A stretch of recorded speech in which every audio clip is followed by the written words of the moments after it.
I had a near-death experience. I was a trauma therapist, and when I came back in, I was able to give everyone who has a session with me a mystical experience during brain spotting.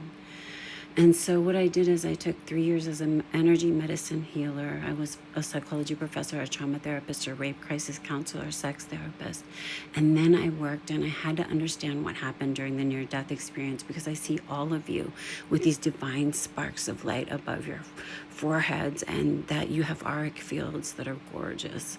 And I see you as expressions of divine sparks of God. That's the easiest way for me to put it to you, that you are all epically beautiful, from humans to light beings to angels to guides to trees to dogs. And that's the truth. And when I died, I went into the light as the light. I agreed to come back in order to help with my co-creations, my children, as well as to end American child sex abuse and rape culture, because I was enslaved, raped, and tortured for 3 years by a man named Paul Belt. I have an open SVU case. So not only does my spiritual world and the realms of higher order beings, angels, guides, light beings, help me navigate these earthly traumas, I do the same for you. I actually have an open SVU case, and I talk about it constantly, and I'm an advocate to end American child rape and sex abuse in my lifetime.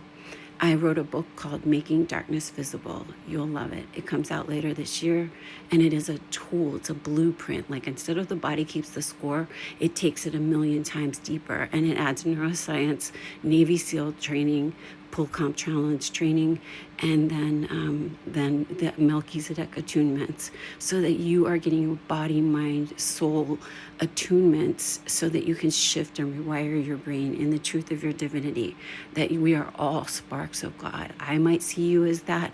Now it's your turn to see yourself and all that is as that.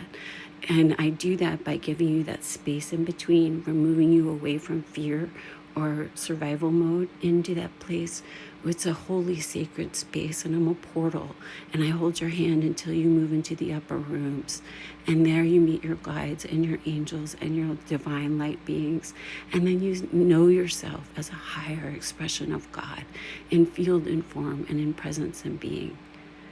We're all expressions of God. When to think of God as water, we are in water, of water, as water. We are in God, of God, and as God. So be the highest expression. Our job right now, how we serve, who we are, is a spark of God. What we are is in flesh